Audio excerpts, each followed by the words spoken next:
a proposta é melhorar, né, o ensino nas escolas públicas em que o Índice de Desenvolvimento da Educação Básica, que é o IDEB, né, esteja abaixo da média nacional de 4,4. Né? Essa é a intenção do PIBID. Né? O programa também é um incentivo à carreira do magistério nas áreas de educação básica, com maior carência de professores com formação específica. O programa, então, é para alunos iniciantes das licenciaturas, né, do primeiro ao quarto período. Alunos que estão mais adiante poderiam entrar na residência pedagógica, que a professora Mineira vai falar. Então, o programa dispõe de 24 bolsas, né? Então, são 24 bolsistas que atuam em 3 escolas diferentes. 6 voluntários, né? Que no caso de algum bolsista deixar de ser bolsista ou se retirar do programa, a gente coloca os voluntários, né? Que também participam do programa, mas não recebem bolsa. Bolsistas eram apenas 24. 3 professoras das escolas públicas, que a gente chama de supervisoras, né, nas escolas, uma coordenadora de área da UFT, que no caso sou eu, né, e a carga horária era de 8 horas semanais, né, para todos nós. Nós dividimos essa carga horária entre escola, né, quando os alunos iam para as escolas, e lá nas escolas eles trabalhavam junto com as professoras, né, faziam os planejamentos com elas, depois entravam para as salas com elas também, e durante as aulas eles prestavam monitoria aos alunos.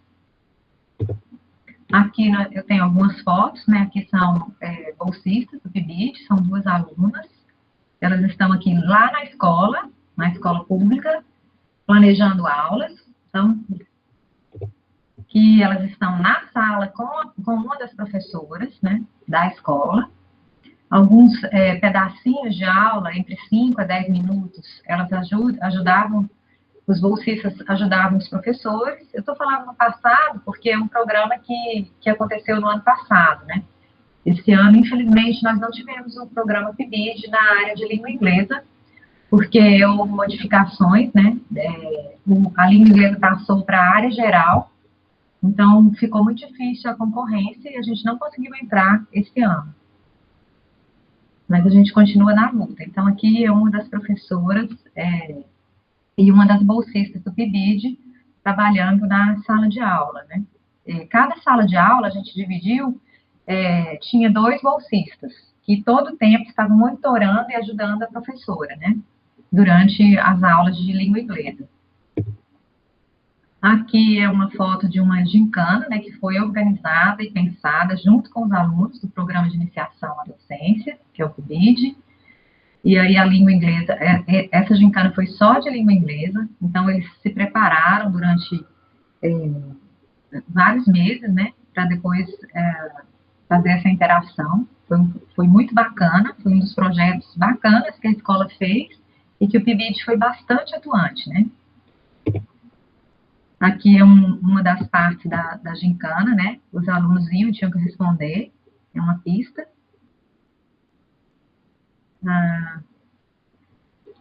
A maioria, a gincana também foi do 6º ano até o 9º ano. O PIBID, nesse caso, né, ele atuou mais com o ensino fundamental 2 do que com o ensino médio, apesar de termos tido 2 bolsistas no ensino médio.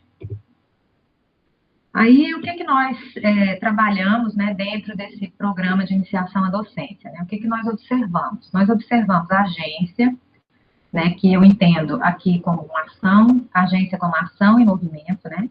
Eu coloco aqui, agency has been described, eu pego aqui de Kalman, Biesta e Tedder, né? Agência é descrita como capacity, capacidade, shape their responses, capacidade de actors to critically shape their responses to problematic situations. Então, a agência que é vista como a capacidade dos atores, né, os atores são os envolvidos, né, no caso são os bolsistas, os professores, todos que estão envolvidos na escola pública, de moldar, né, de trabalhar suas respostas a situações problemáticas. Esse sentido de moldar é assim, ver qual é o problema e criar soluções, né? Ações, movimento, para poder resolver aquelas situações problema, né? Ou a capacidade de autonomous action of determining limits of social structure, ou ações autônomas, ou capacidade, né, para determinar limites de estruturas sociais. Então, qual foi a agência, né, dos nossos bolsistas do PIBID nessas escolas, né? Eles conversaram com a coordenação, com os professores e com os alunos, né, que são os atores principais, que são os alunos, para ver quais eram as dificuldades, o que esses alunos sentiam. E, em cima disso, foram trabalhadas estratégias, né, que supriam ou tentavam resolver essas dificuldades. Rupturas, né? Então, além da agência, que é essa ação de movimento, de trabalhar e de tentar construir respostas para, não respostas, mas processos que ajudem, né, a melhorar situações problemáticas, houve também rupturas, que seria romper com os velhos paradigmas, questionar, problematizar, resistir, desconstruir e transformar os sentidos historicamente consagrados. A ruptura auxilia a ampliação de sentidos transculturais e locais globais. Uma das rupturas mais que nós tentamos fazer durante todo o programa foi desconstruir a crença de que a língua inglesa não pode ser aprendida por alunos da escola pública, né? Então, isso a gente tentou desconstruir todo o tempo, problematizamos esse discurso, né, que é amplamente divulgado na sociedade, de que não vai aprender os alunos que estão em situações mais vulneráveis, que geralmente estudam nas escolas públicas, inglês não é para eles, inglês é só para gente que tem dinheiro, inglês é só no curso de idiomas. Não que os cursos de idioma não façam o trabalho deles muito bem, eles fazem, né? Mas a língua inglesa deveria ser para todos, né?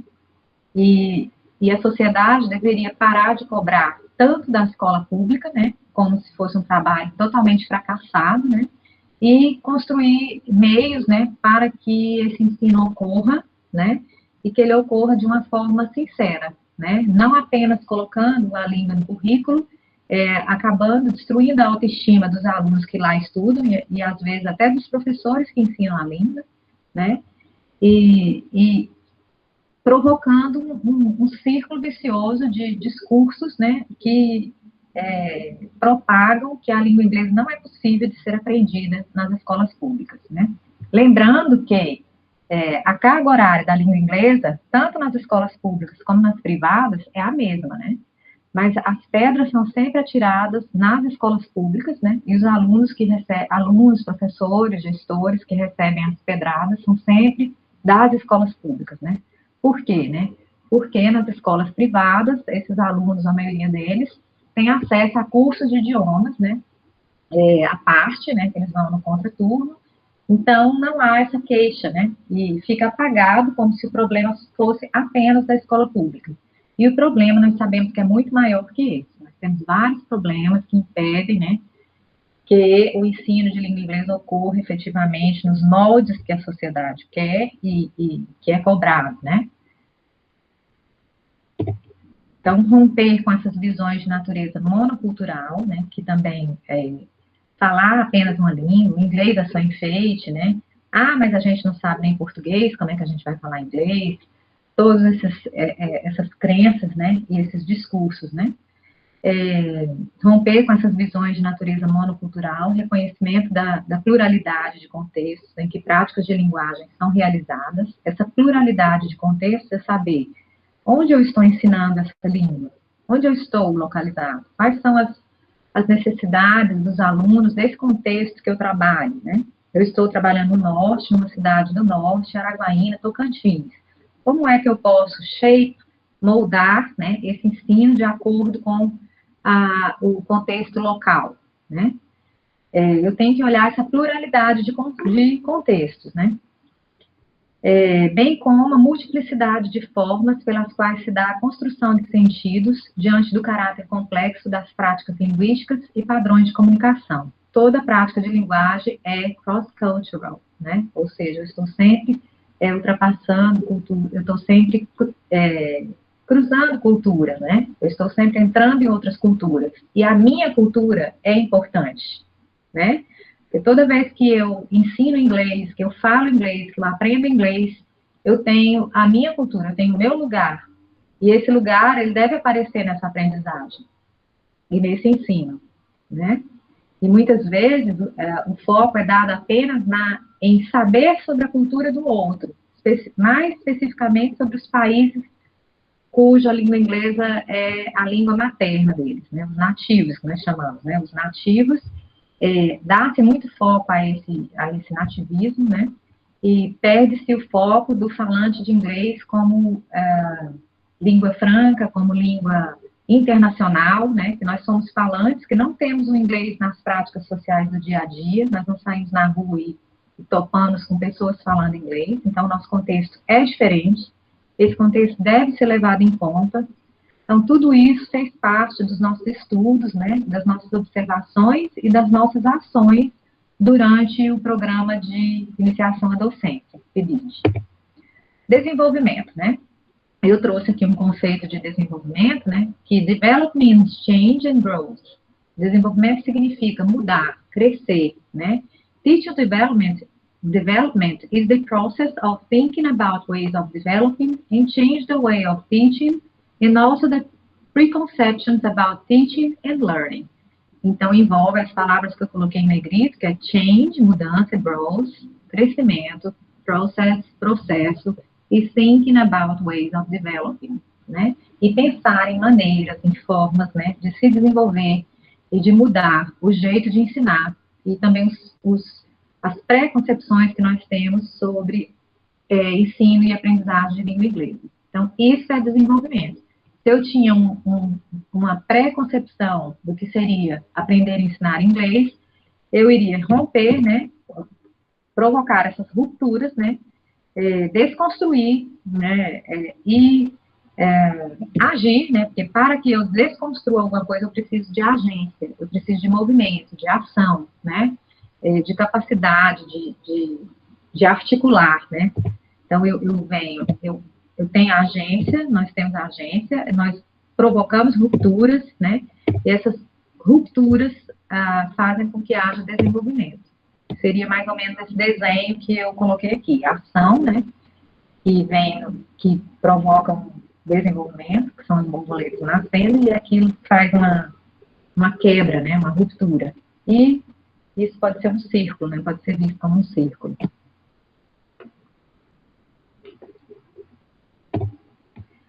Aí, o que nós perguntamos, né, é possível exercer a agência como um aluno de iniciação à docência? De que forma, né? Eles responderam isso no final do programa, né? Quais rupturas são possíveis de serem feitas enquanto iniciante à docência? Quais indícios de desenvolvimento são observados no processo e prática dos futuros professores ou professoras, né? Então, tudo isso eles pensavam e eles iam para as escolas pensando nisso, né? Estou provocando a agência, né? Estou agindo para movimentar, estou provocando rupturas, né? Estou desenvolvendo como um futuro professor de língua inglesa, ou eu estou compactuando com os velhos discursos, né? Com os velhos paradigmas de que inglês não é para as pessoas das escolas públicas, a gente não sabe nem português, quem dirá inglês, né? Inglês não é importante, ou inglês é importante demais, né? E assim por diante. Às vezes, inglês é importante demais, sem considerar o contexto que aqueles alunos estão e o porquê deles estarem aprendendo, né? Então, eu tenho aqui uma pequena fala de um dos relatórios de um bolsista PIBID, né? Ele ou ela fala, os textos que tenho lido em relação ao ensino de inglês nas escolas do Brasil têm ampliado a minha prática, e noto agora que é possível sim ensinar inglês nas escolas públicas. Ser capaz de ensinar não quer dizer que vai ser uma tarefa fácil, porque não é fácil em nenhum modo, mas com a garra de toda a nova geração, e até mesmo a mais antiga, que a mais antiga tem, somos todos capazes de ensinar a língua inglesa na escola, mesmo que isso não signifique ensinar tudo que está proposto no currículo. Então, aqui a gente vê agência e ruptura, né? A gente vê um aluno ou aluna, né, um bolsista, né, que a partir dos textos das pesquisas, né, que foram feitas em todo o Brasil, inclusive aqui no Tocantins, né, todos os textos lidos, né, com relação, provocam, né, um movimento, né, e a vontade de romper, a vontade, acreditar que é possível, né, e que é possível fazer pelo menos uma parte, né, porque muitas coisas também fogem ao nosso controle, né, mas se a gente provoca movimento, né, a gente acaba promovendo rupturas, porque se eu tenho, por exemplo, 8 salas de alunos, né, 30, 40 alunos, que passam a acreditar, eles vão querer cobrar, e aí é um movimento que eu causo ali, né, que a gente causa ali, por meio da nossa agência, né, e do nosso desenvolvimento como alunos, futuros professores e que estudam sobre o processo de ensino e aprendizagem. Porque não basta saber a língua, não basta eu viajar para o exterior, passar um tempo lá, voltar e ser professor ou professora de língua, sem entender esses processos todos, né? E sem entender especificamente o contexto local que eu estou, né? Desenvolvimento, né? É um exemplo, ali foi um exemplo de agência e ruptura, né?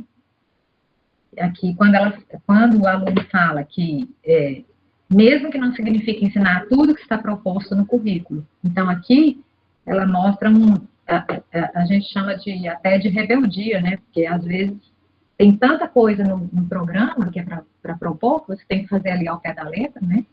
E esse aluno ou aluna percebeu, né, que eles são capazes de ensinar a língua, mesmo que não seja ali a risca, né, em tudo aquilo.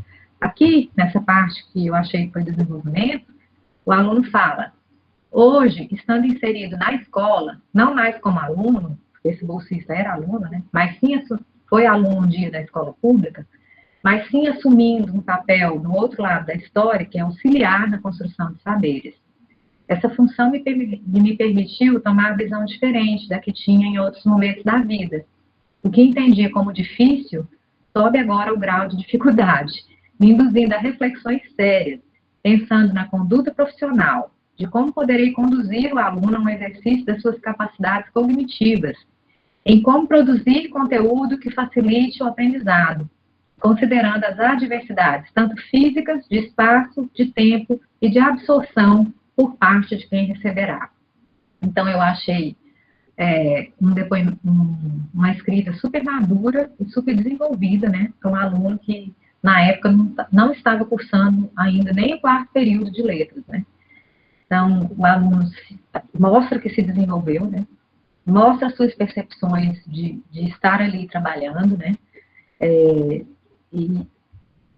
e mostra que houve eu poderia chamar de um desabrochar, né? Agora essa pessoa vê maiores possibilidades, né? Entende o processo com mais clareza, baseado nos textos lidos e na experiência prática lá dentro, né? Outro exemplo de desenvolvimento. A maioria dos alunos só tem contato com a sala de aula a partir do estágio, que começa lá no 5º período. Por isso, antecipar essa etapa está sendo muito enriquecedor.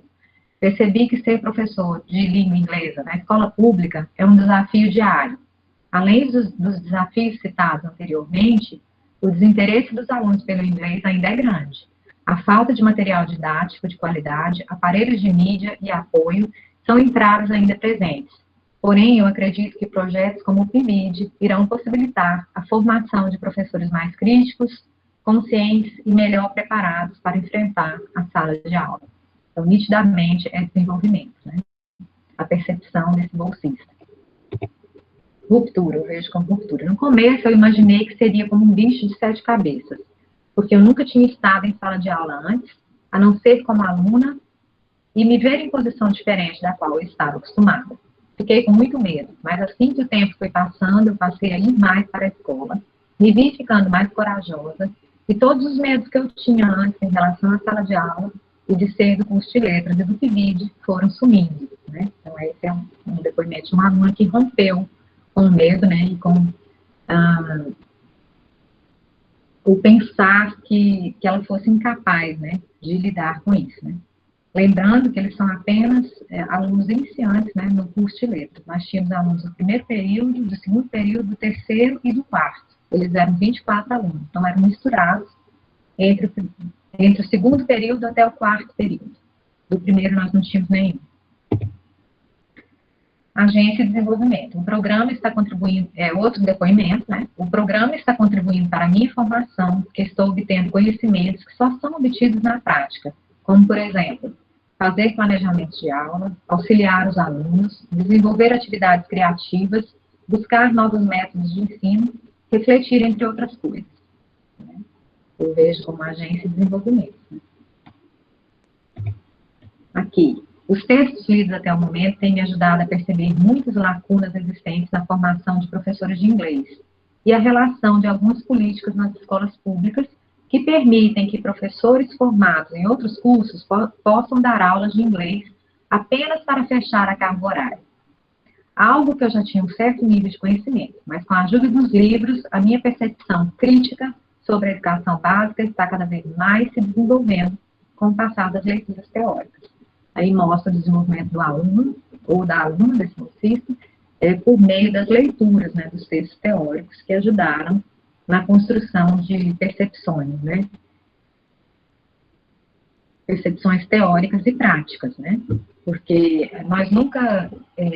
uma coisa que era muito falado nos nossos encontros lá na Universidade Federal, porque nós tínhamos os encontros, as reuniões, eles liam os textos, né, no decorrer da semana, depois nós nos encontrávamos e nós discutíamos esses textos.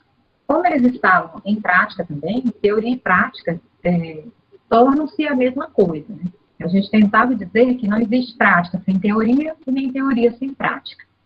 Que a teoria só existe porque tem prática e a prática só existe mediante uma teoria. E assim elas se realimentam, né?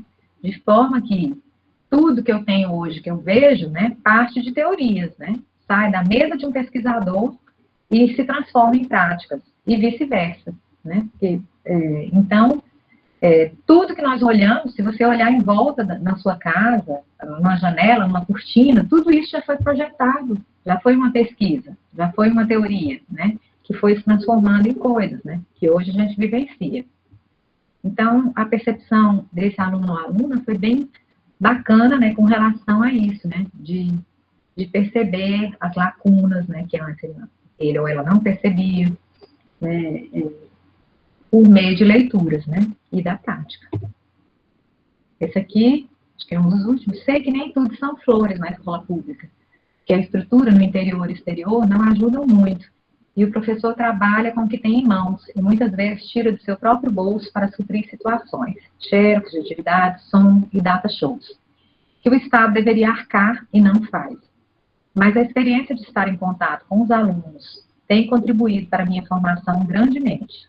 Sempre reflito, o que fazer quando chegar lá? Quais os temas que os alunos dão atenção? Quais os trabalhos que realmente ficam bons no ambiente escolar? E o mais importante, como fazê-los de forma correta?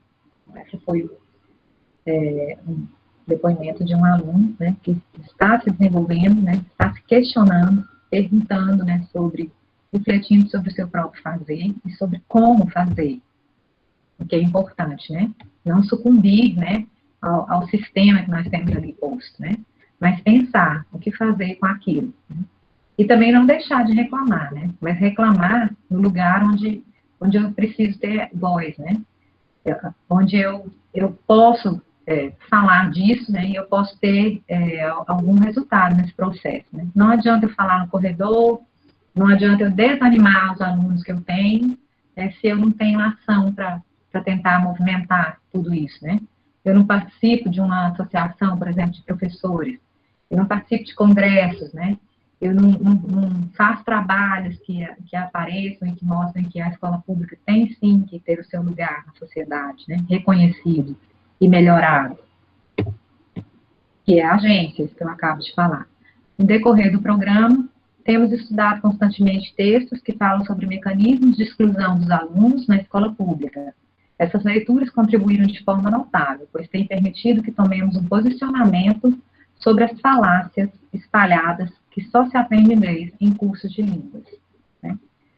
Na verdade, hoje em dia temos várias maneiras de se aprender inglês, né? Não só nos cursos de língua, mas o discurso está tão enraizado, né, que os próprios alunos que não têm acesso a estes cursos de língua veem isso como um sonho, né? Uma coisa que é inalcançável.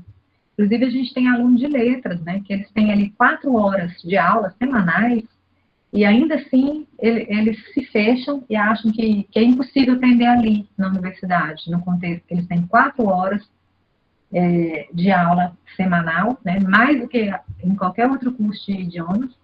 E eles não se abrem, né, para essa aprendizagem, porque existe uma cortina, né, que cobre esse olhar, que vem desses discursos, né, que desqualificam qualquer coisa que seja pública. Os livros passados para leitura, inglês em escola pública não funciona, inglês em escolas públicas não funciona, que é do professor Diógenes Cândido de Lima, e um outro livro, que é Yes, Vamos Correr para Dominar a Língua, esse dominar, entre aspas, né, que é da Patrícia Mara de Carvalho, contribuíram para enriquecer meus conhecimentos e me ajudaram a compreender e planejar as aulas, né. Planejar sabendo que ali eu estou num contexto de alunos que estão em situação de vulnerabilidade e que a eles é negado, né, esse aprender, né. Aqui tem mais um, pensei que seria apenas uma atividade observatória e que não passasse disso. Confesso que me surpreendi quando propuseram-me a desenvolver um plano de aula para as turmas do 6º ano sobre families, some different types of families, e para as turmas do 8º ano sobre the recycling. Os planos foram elaborados. Ao elaborar esses planos de aula, me questionei sobre as possibilidades de concretização, se seriam positivas, e para minha surpresa foram positivas, ou seja, percebi o quanto tinha e tenho capacidade para ministrar uma aula de língua inglesa.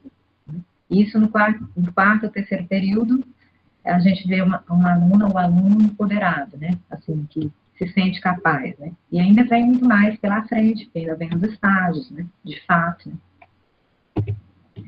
Buscar melhorias para a educação é um fator primordial para educadores. E um dos primeiros contatos que nos possibilita isso é vivenciar a escola. É conhecer o perfil de cada aluno, identificando suas limitações e até mesmo a nossa própria limitação.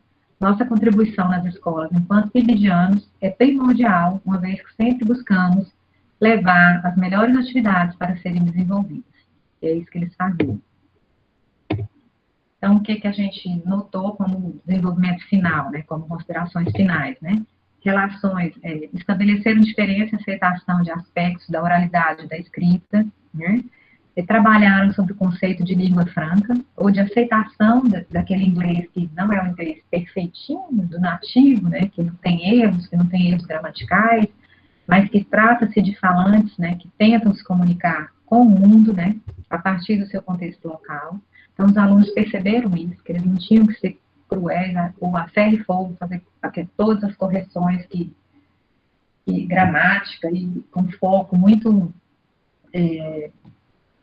um foco muito grande em aspectos gramaticais, mas que eles tinham que também fomentar, né, a capacidade de se comunicar com o mundo, né.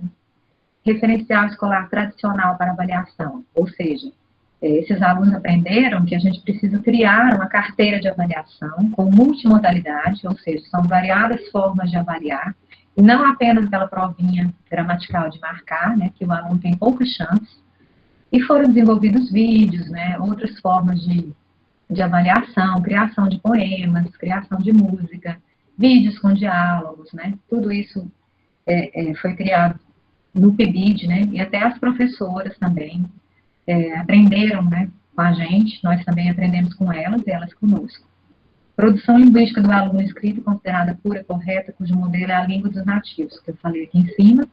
Consideração a diferentes maneiras de escrever, levando-se em consideração a identidade desses alunos, né, de onde eles falam, quem eles são, qual a idade deles. Autoestima, né, exclusão. Eles promoveram a autoestima por meio da quebra do discurso hegemônico, da incapacidade ou impossibilidade de se aprender a língua. Ou seja, todos nós somos capazes de aprender a língua inglesa. Planejamento. Refletiram antes, durante e após a ação, né? Aprenderam que quando eu posso planejar alguma coisa, mas eu preciso de um plano B, né? E aprenderam o uso da tecnologia. Usar celular, por exemplo, né? Promover pequenos bate-papos, né? Promover vídeos, fazer vídeos no celular. Então, aqui tem algumas fotos, né, que são os encontros deles nas escolas, aqui eles estão na escola, na sala, e estão com a professora, na sala, tentando participar de um pedacinho da aula, porque os PIBIdianos não podem dar aula, né, eles participavam de pequenos momentos da aula. E aí eu termino com uma frase que eu gosto muito, né, que é da Madre Teresa: sei que meu trabalho é uma gota no oceano, mas sem ele, o oceano seria menor. Eu acho que é assim que todos nós temos que pensar. Obrigada, pessoal. Thank you. Aqui eu deixo meu e-mail, se vocês quiserem me escrever. E nós também publicamos, né, foram publicados 6 artigos, né, que tecidos, né, retirados dessa experiência no PIBID. Obrigada.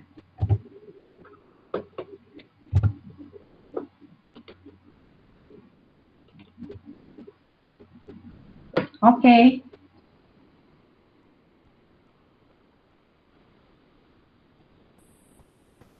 Obrigada, Elisa. Palestra ótima. Obrigada. Obrigada. Boa noite a todos. A sala encheu, né, um pouquinho. Eu sou a professora Miliane, trabalho com a professora Elisa na Universidade Federal do Tocantins, né, que em breve será a Universidade Federal do Norte do Tocantins, né, a gente está no processo de transição. Eu também trabalho com a língua inglesa e no ano passado eu pude trabalhar com a língua inglesa na residência pedagógica, né? Eu estou tentando aqui organizar a minha apresentação. Vocês conseguem visualizar? Sim, está mostrando. Sim, Eliane.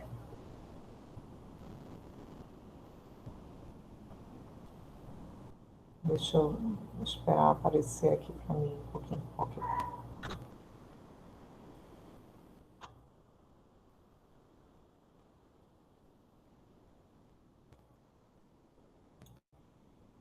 Então, como a professora Elisa falou, né, o ano passado nós tivemos a oportunidade de trabalhar com o PIBID de língua inglesa e com a RP de língua inglesa.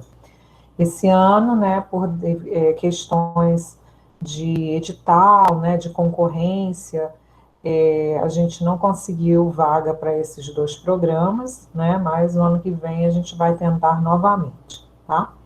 Então, eu vou falar um pouquinho sobre a minha experiência, né, do como foi ser tutora, né, do programa na UFT. Então, assim, para quem não conhece, né, o programa de residência pedagógica, ele é uma implantação da CAPES, né, ele veio para atender objetivos da Política Nacional de Formação de Professores. Ele é direcionado para discentes do curso de licenciaturas, né, das IES, tanto públicas quanto privadas, e ele veio para fomentar projetos inovadores que estimulassem a articulação entre teoria e prática nos cursos de licenciatura, né? E ele teria que ser desenvolvido em parceria com as redes públicas de educação básica. Então, qual o diferencial do estágio e do programa de residência pedagógica, né? Em primeiro lugar, o tempo de imersão, né, é muito maior, né? Então, ele coloca lá que consiste na imersão planejada e sistemática do aluno de licenciatura no ambiente escolar, visando a vivência e experimentação de situações concretas do cotidiano escolar e da sala de aula, que depois vão servir de objeto de reflexão sobre a articulação entre teoria e prática e a sua relação com a profissionalização do docente escolar.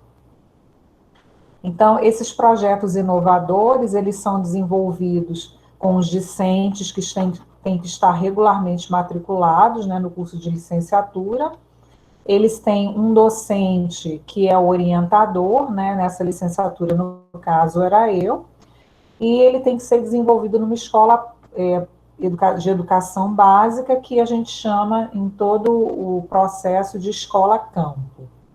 E também ele é acompanhado por um preceptor, que é um professor que está lá na escola, na educação básica, né?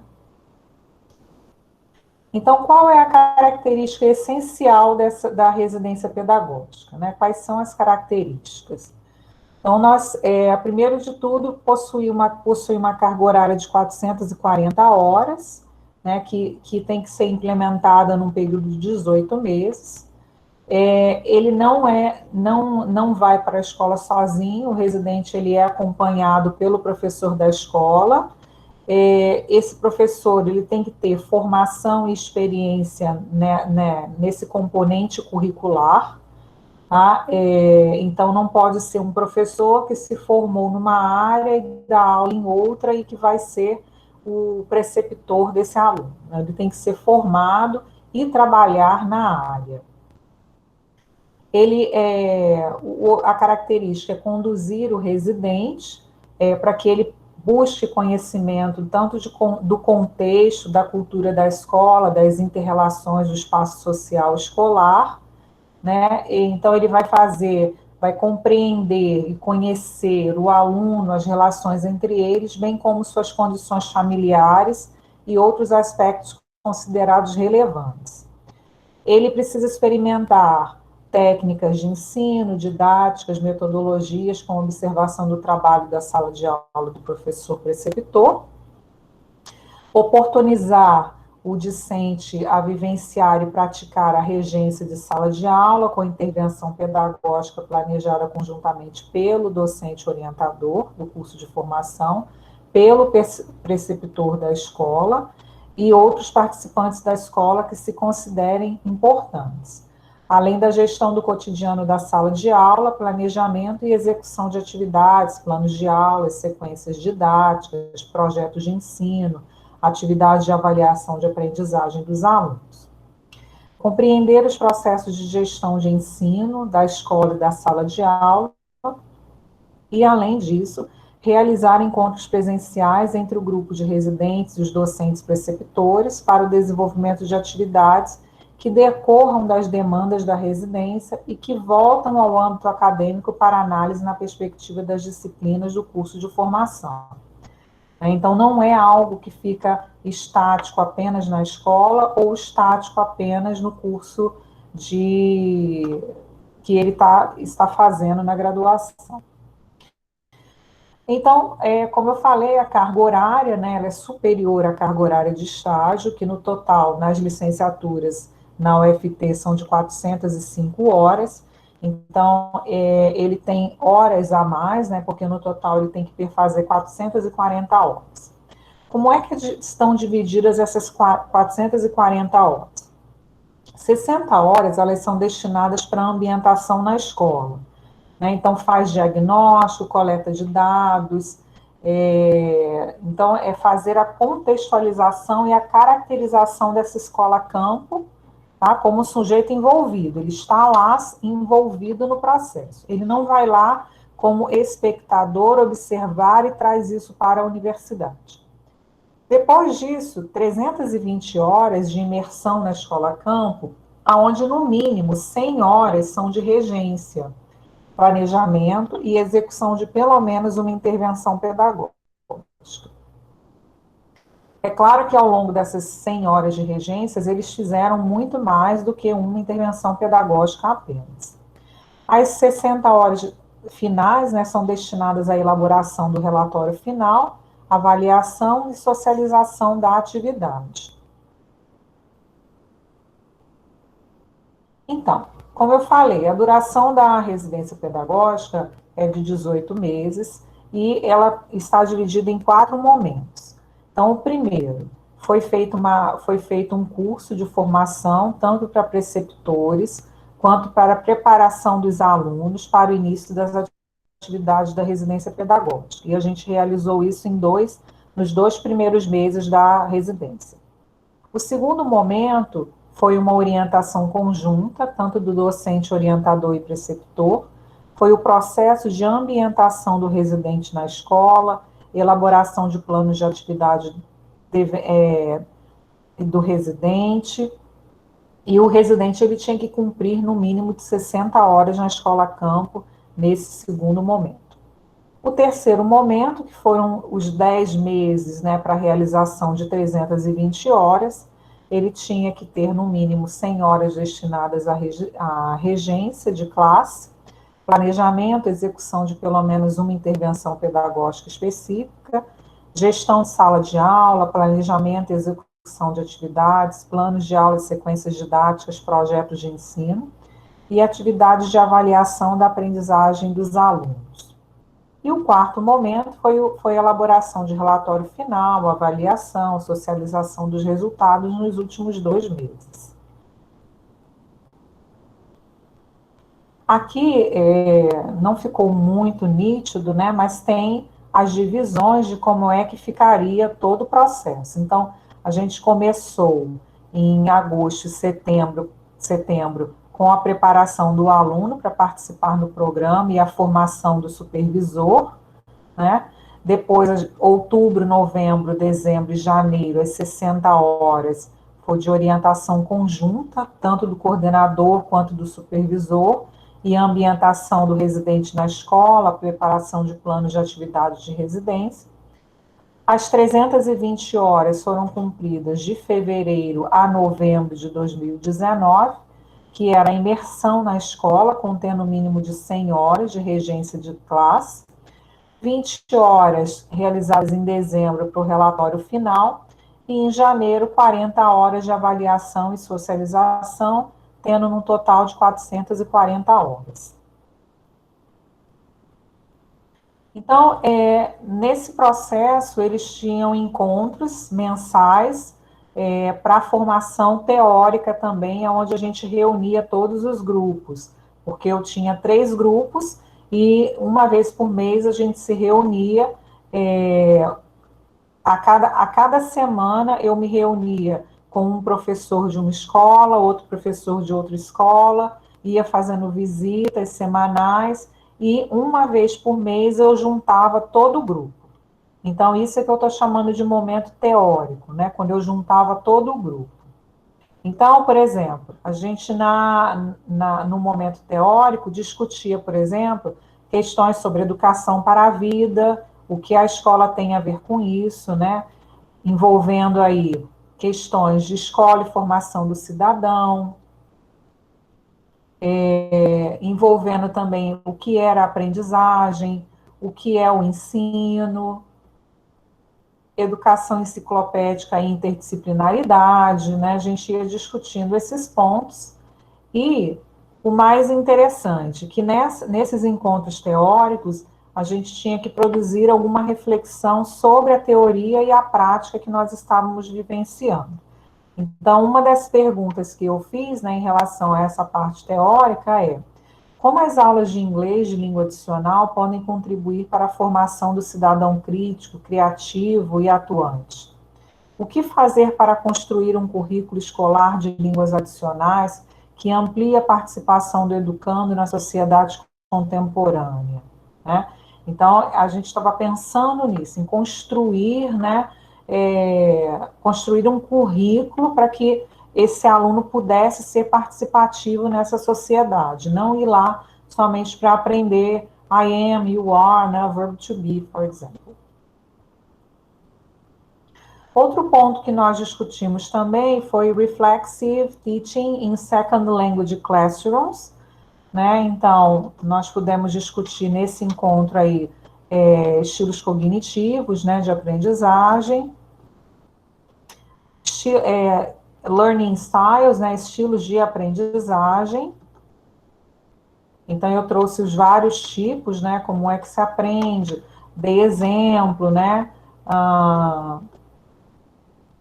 estratégias de aprendizagem, né, para a gente focar no aluno de diferentes formas, né, que estratégias que ele usa, memória cognitiva, de compensação,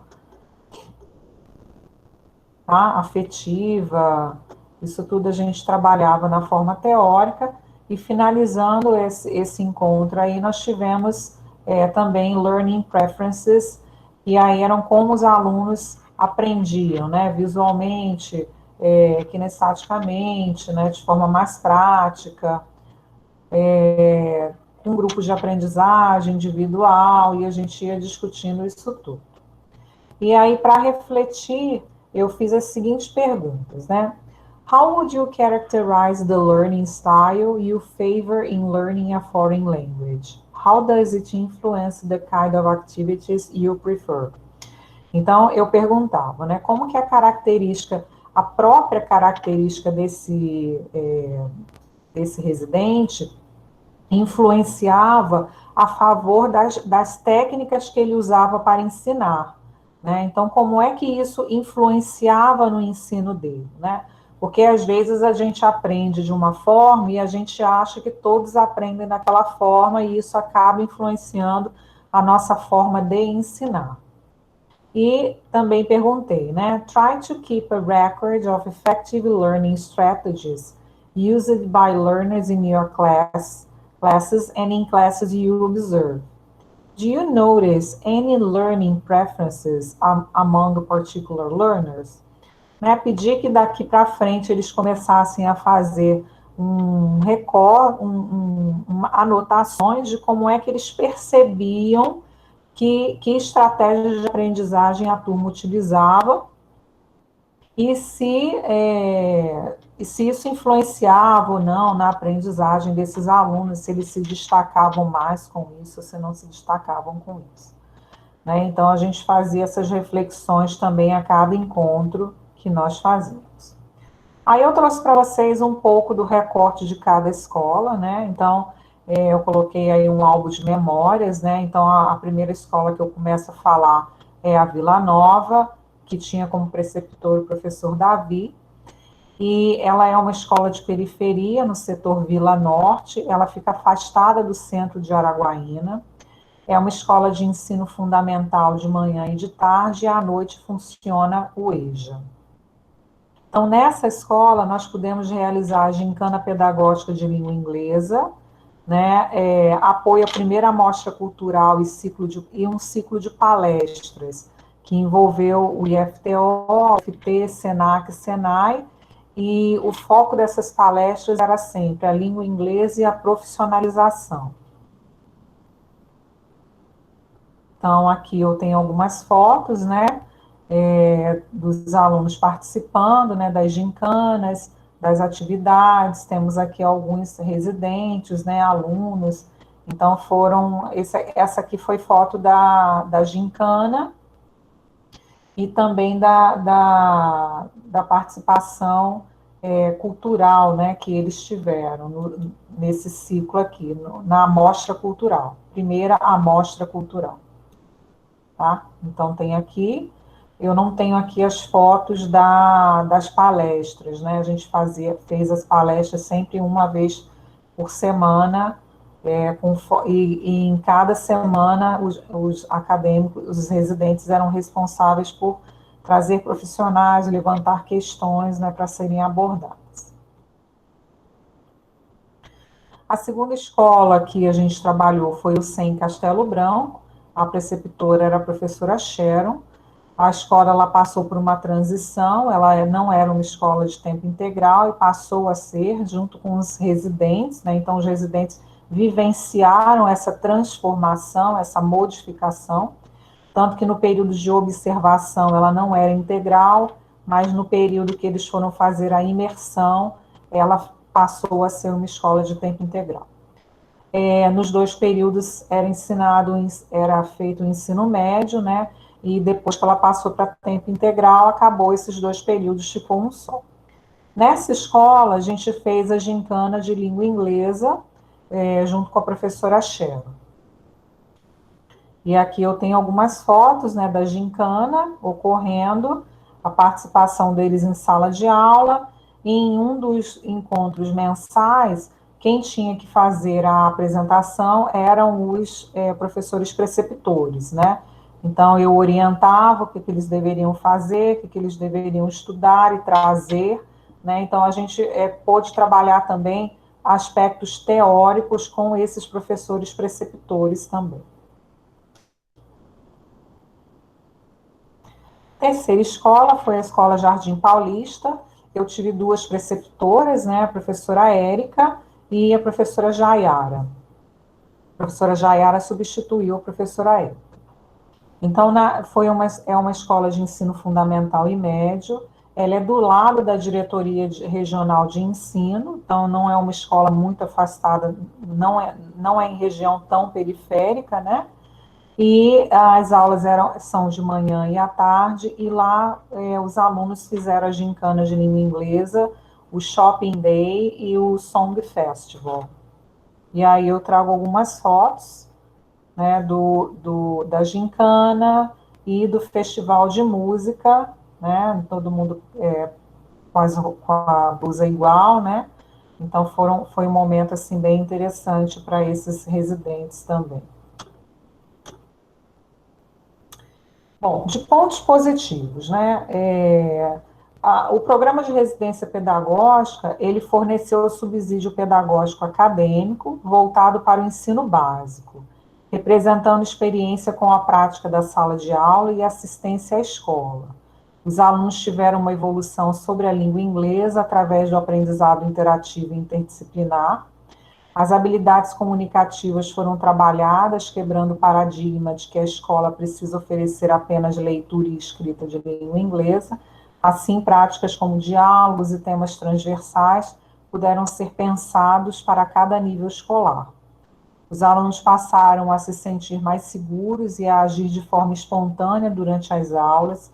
O programa ele pôde proporcionar motivação à aprendizagem da LI. Houve troca de experiência entre os alunos, preceptores e residentes. Os residentes puderam aprender a se adaptar às constantes mudanças de horário e à falta de recursos tecnológicos e de materiais como folhas para cópias na escola, fazendo com que se tornassem mais flexíveis. Os residentes foram envolvidos por toda a equipe escolar, coordenação e diretoria, foram tratados como parte do corpo docente da escola, sendo possível ter apoio da gestão escolar nos eventos que realizaram e tiveram acesso aos demais espaços da escola, como laboratório de informática, uso de lousa interativa. A residência aproximou a universidade pública da escola, pois muitos alunos desconheciam os cursos oferecidos e não sabiam da gratuidade. Né? Isso a gente pôde observar, assim, nessas 3 escolas que nós fomos, né? Que a universidade ainda era algo muito distante desses alunos, por isso a gente pôde trabalhar tanto essa troca, né? Do que era a universidade, o que a universidade podia trazer para eles, né? Então a gente também procurou trabalhar isso. E para os residentes foi bem positivo, porque houve a participação e interação ativa dos mesmos, né, fazendo com que eles participassem das atividades de língua inglesa. Os residentes, eles desenvolveram proatividade, aprenderam a trabalhar em equipe, tanto entre si, quanto com os demais professores da escola. Os residentes aprenderam a trabalhar com livros didáticos de língua inglesa da própria escola, sabendo selecionar atividades de acordo com os conteúdos mínimos e o perfil da turma, mas tiveram que criar estratégias para o uso desse livro didático, tipo retirar do depósito, guardar na sala dos professores, retirar da biblioteca, pedir aos alunos que levassem, porque quando a gente chegou nessa escola e propôs, né, o uso do livro didático, não de uma forma sistemática, mas de uma forma adaptativa, né, vendo os conteúdos mínimos, vendo o perfil da turma, levantando questões mais críticas de reflexão para esses alunos. Primeiro a gente teve um grande entrave, foi de achar esses livros didáticos, né? Então eles estavam nos depósitos, eles estavam nas salas dos professores, retirar os livros didáticos da biblioteca era algo difícil, pedir que os alunos trouxessem também, porque eles diziam que não traziam porque não era usado.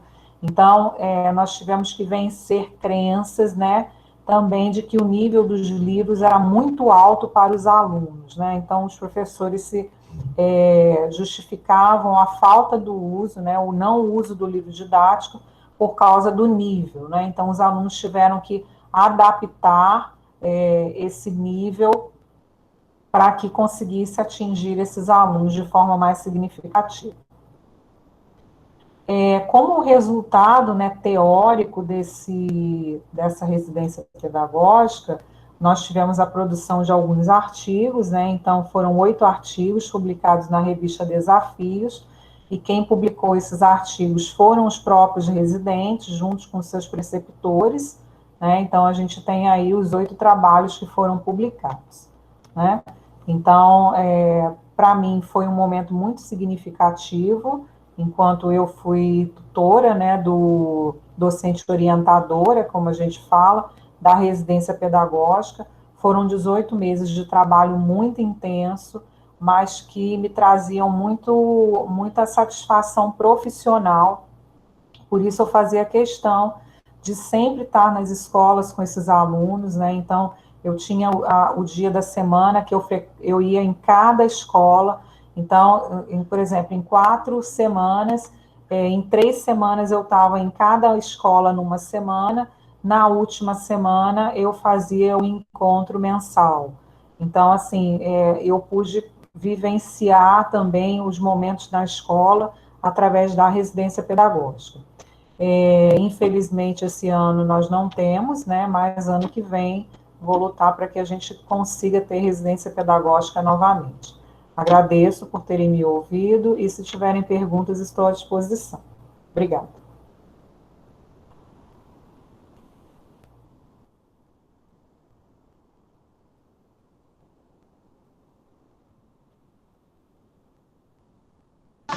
Mandaram algumas perguntas no chat, se puder ler. Vou parar aqui a apresentação.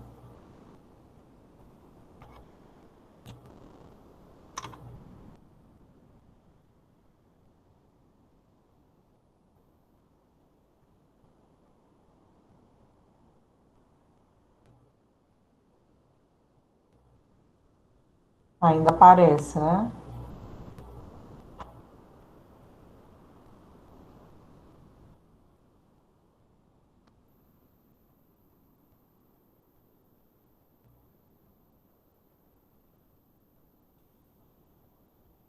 Deixa eu ver as perguntas que nós temos aqui.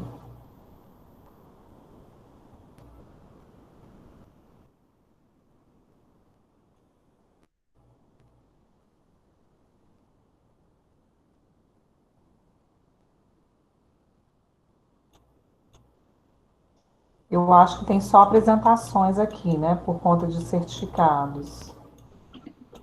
Miriane, Oi? tem um comentário. Deixa eu ver se eu acho aqui. Eu posso falar, você também pode falar. Terminou a aula, professor? A palestra, Acabou, né? sim. Acabou, né? E a palestra? É esse aqui do Heraldo? Sim, Valdemiro, acabou. É esse? Sou professor de didática nos cursos de Pedagogia e Letras da Unitins, Campus Araguatins. Na educação básica, sou professor efetivo de inglês em Marabá, sou professor de inglês há mais de 20 anos e nunca vi tão grande a falta de interesse pela língua inglesa como vejo hoje. Deveria ser ao contrário, mas é a nossa realidade. Penso eu que é por conta do brasileiro se fechar dentro do Brasil e não ter perspectiva de sair. Então, a primeira associação que eles fazem é no sentido de nunca vou sair. Quer comentar, Elisa? Sim, Liliane. Vai puxar o seu microfone. Eu começo, depois você pode comentar. Bom, sobre esse comentário que o professor Heraldo faz, eu penso não, né? As pesquisas dizem, né? Tudo que já foi estudado e visto, né? Mostra, né? Que os alunos das escolas públicas especificamente, né? São cheios de crenças, né? E os discursos, né? Que desqualificam, né? As escolas, principalmente as públicas, né? Que são as que mais alvo de críticas, né? Isso acaba colocando nos alunos, né, um senso de não pertencimento, né, de que eles não precisam aprender línguas. E é com todas as línguas. Eu acho que qualquer língua que você oferecesse, né, haveria essa resistência, né. E acho que não é só a língua inglesa, né, se você conversar com professores de outras áreas, eles também falam desse desinteresse, né, que os alunos não têm interesse por outras disciplinas também, né? Então não é um problema só da língua inglesa. Mas eu penso que a língua inglesa, ela mostra mais isso, né? Essa deficiência que existe, né? De fato, né? E esse desinteresse, porque o inglês não tem como você disfarçar que você não sabe, né? Tem vários artigos que falam sobre isso. Se você não sabe inglês, você não disfarça, né? Quando você precisa da língua, né? Não tem como disfarçar. Claro que você tem recursos, né? Hoje tecnológicos que te ajudam, né? Então, um pouco é isso, né? As crenças que são expandidas na sociedade, que desqualificam o ensino, desqualificam os alunos que estão em vulnerabilidade nas escolas públicas, os que têm menos condições financeiras, né? Portanto, você não escuta críticas nas escolas particulares, das escolas particulares. E tampouco você escuta críticas nos cursos de idiomas, né? E não são todos os alunos dos cursos de idiomas que são bem-sucedidos nos cursos de idiomas, né? Antes de nós trabalharmos na universidade, né, nós viemos desse contexto dos cursos de idiomas, né? E são muitos os alunos ou que desistem, ou que não vão até o fim, ou que vão passando e no final eles não têm grandes resultados, ou bons resultados, né? É uma minoria que consegue também, né? Isso também não é divulgado. Eu já li vários artigos sobre isso e as pesquisas já apontaram isso. Então, o foco está sempre no ensino da escola pública, no aluno da escola pública, no aluno que está em vulnerabilidade. Esse é o problema número 1, esses discursos que desqualificam e que acabam com a autoestima, né? Outro ponto, né, que é importante falar também, é sobre um discurso único que esses alunos escutam, que é: por que você aprende inglês? Para sair do país, para visitar um outro país que tem a língua inglesa como língua nativa. Geralmente, esses países são Estados Unidos e Inglaterra, né? Mas a gente não aprende inglês só para visitar outros países, né? Eu não aprendo inglês só para isso. Eu aprendo inglês por várias razões. Essa é uma delas também. Eu posso sair do país. Hoje eu acho que eu não tenho capacidade, por exemplo, mas não tenho dinheiro, mas e amanhã? Né? E o futuro desses alunos, né? A gente não pode trabalhar pensando que amanhã a gente não vai ter nada, né? A gente tem que pensar que amanhã nós teremos várias outras possibilidades, talvez, né? Eu estou vendo aqui na sala que tem várias pessoas, engenheiros, alunos de engenharia civil, de odontologia, que provavelmente estão na sala para obter um certificado, né? Mas acho que como ex-alunos, né, de uma escola pública ou privada, né, eles passaram pela experiência da sala de aula de inglês, né? Passaram pela experiência de não acreditar, talvez, né? Talvez eles possam falar alguma coisa sobre a experiência deles como alunos. Temos alunos de letras aqui também, alunos do nosso curso de língua inglesa. Então, tudo isso está envolvido, professor Heraldo. A gente precisa desconstruir, romper, né? E ter agência também, que é aquilo que eu mostrei lá na minha apresentação, né? A gente precisa movimentar, né? Criar novos pensamentos, pelo menos ali, né? Naquela parte que a gente pode agir. É isso.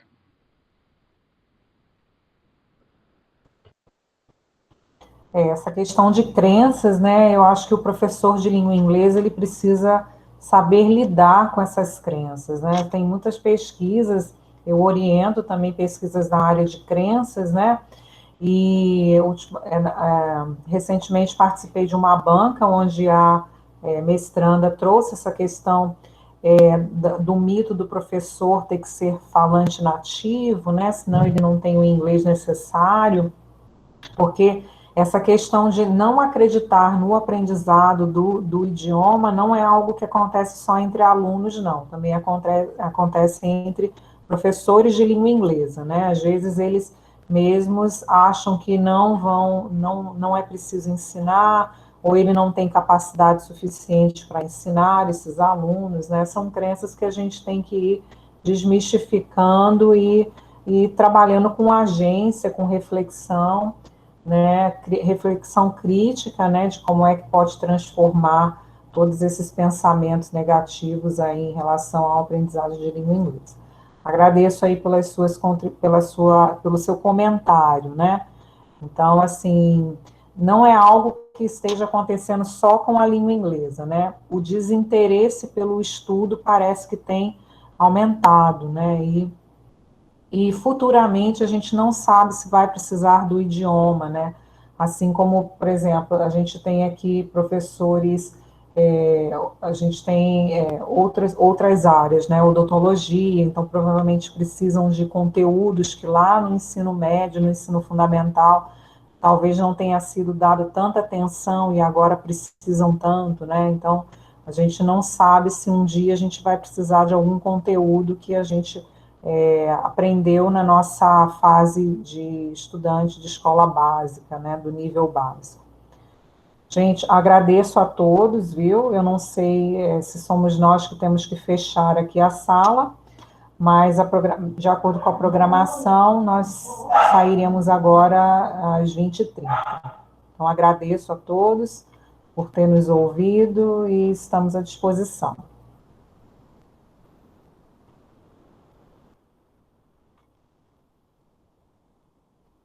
Eu também agradeço a presença de todos. Espero que esse tanto de futuro dentista, futuros dentistas, futuros engenheiros civis, futuros pedagogos, futuros professores de inglês. Nunca vi tanto dentista, mas eu espero que vocês tenham uma outra visão de língua inglesa, pelo menos a partir desse pouquinho que vocês escutaram, né? Que vocês desconstruam essas crenças, né, que vocês escutam na sociedade, e que vocês possam estudar inglês, ler artigos das áreas de vocês em inglês, porque isso é muito importante, ver o que as pesquisas dizem, né, e não se tornar um profissional senso comum, né, que não acompanha as pesquisas das suas áreas, né, e a língua inglesa é um instrumento, uma ferramenta muito importante, né, que pode te fazer ser um profissional melhor na sua área, a partir das pesquisas que você lê, os congressos que você vai, as conversas que você tem com outras pessoas do mundo, não só de países de língua inglesa como nativos, né, nativos, mas com pessoas do mundo que exercem a mesma profissão que vocês irão exercer.